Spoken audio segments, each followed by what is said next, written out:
Brought to you by Bet365. Imagine what you could be buying instead. And with that, we need to welcome the man himself from the Daily Telegraph. He's outdone himself this year, Shayne. Good morning, Tim. Morning, Julie. Derby Day, but a Golden Eagle Day as well in Sydney, a $10 million race. And also the Giga Kick, which is going to be very exciting just for the point system that's lined up. A $2.5 million bonus going to some of these horses if they can win. And it's very, very congested up at the top. Anything could happen. Well, let's start on the Golden Eagle, Shayne. Of course, it is worth $10 million. This is such a unique concept in the sense that it's got the charity element to it as well. But what do we make of the field? Look, it's been a good race in the first 4 years. This will be the fifth running, obviously. The first four winners have all been very good horses. Colding kicked off in the first year. I wish I won it last year. So we've got a capacity field, 1,500 at Rose Hill. All these horses are in form. This has been their main mission for their entire campaign. The barrier draw has been crucial, as it is in most races, but particularly when you're looking at 20 horses trying to get across all the ones patch of grass. I suppose with the draw, Julie, it really did advantage Hawaii 5-0, John Singleton's horse, of course Jerry Harvey's horse, Gay Waterhouse, Nashua Willa.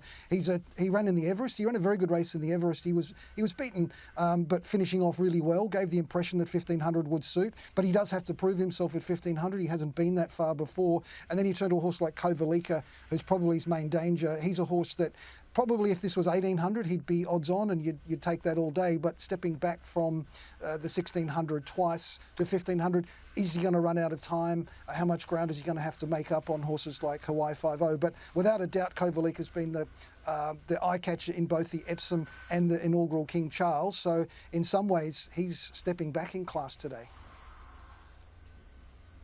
All right, what about the international influence? Because it's certainly there. I was in Newmarket last week. Charlie Hills has got Gala on around 150 to 1, but the people I'm speaking to saying, hey, that's a better horse than that. There's quite a significant international flavour through the Golden Eagle today. Well, there is, and always interest in Japanese horses when they come down here, guys, because obviously in our staying races, they run rings around us. They won two in a Melbourne Cup. And this horse that's come from Japan, let's just call him the Big O because I can't pronounce his name. But look, he's got great form over there. He's a very lightly raced horse. He was going to be ridden by their top jockey, Yutaka Take, who used to ride Deep Impact. He was one of the best horses ever. But he was injured last week, so Josh Paz picked up the ride. And what an amazing ride to pick up in a $10 million race. But yeah, it'll be interesting to see how these locals come or perform, because there'll be more and more of them that'll want to get down here for a $10 million race. But look, just at the moment, I think our locals probably have their measure. In terms of the jockeys, Nashua Willa is back. Of course, we know that he sat out the Caulfield Cup and the Cox Plate for that suspension to make sure he was back for today on board Hawaii 5-0. That's a big opportunity for him.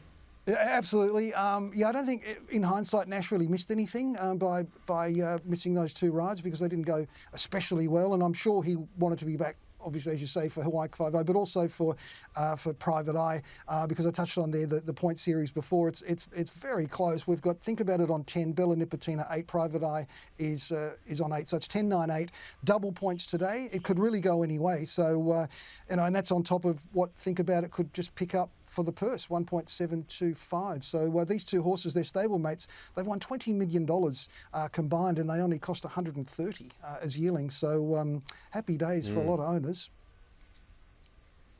Oh, absolutely. Wish I was one of them. Unfortunately, I'm not. Now, the Melbourne Cup Carnival in full swing. Derby Day today, of course. We've got a story on Hitotsu, who won the Derby just a couple of years ago and then came back and won the ATC Derby a few months later. The first to do it since Mahogany. There's a lot of Group 1 racing, some big horses down there. Yeah, Hitotsu, as you mentioned, he's one of the best Derby winners of all time. I mean, then a lot of good horses have won it. But look, I'm not just saying that because I'm in Sydney, but this is a dud Derby.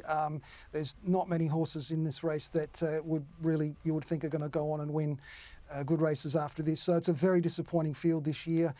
Riff Rocket, look, he got beaten last start, and he's going to start a short price favourite. But I say, when in doubt, back Chris Waller. So Riff Rocket in a pretty ordinary looking Derby this year, guys. Well, Shayne, we also have the Giga Kick Stakes, which you've touched on. What a field this is, but can anyone beat the Everest champ? Well, if you go back on the Everest run, Julie, a lot of people are, I think quite rightly, saying if you swap their runs, Private Eye probably beats Think About It. I don't know about that, but you could make that case. And Private Eye meets the horse 1 kilo better today. Whether that's significant to horses that weigh 500 kilos, I don't know. But it'll probably be, again, the same case of whoever gets the best run out of the two will win. Private Eye, they both won 11 races, so they're very similar horses, and they've both got massive amounts of courage and desire. So to be honest, I don't know, but I'm just not brave enough to tip against Think About It because he just doesn't lose. And it's been said so many times before, the only time he did lose, he should have won. So we're talking about a horse that should be 12 out of 12 that has yet to ever really be tested in a race. And he certainly hasn't trained off. If anything, he's going better. So I think this is going to be one of the clashes of all time. And, they just happen to be stablemates.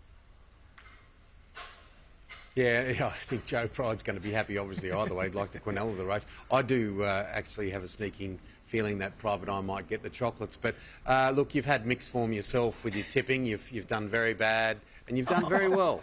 As we all have. What have you got today?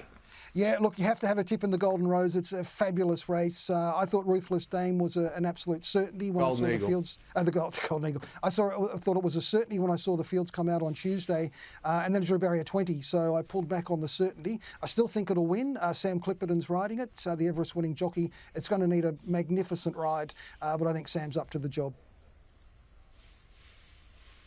And Sam is very full of confidence when it comes to this horse. Shayne O'Cass, a pleasure as always.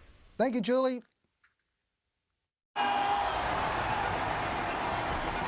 Brought to you by Bet365. Imagine what you could be buying instead.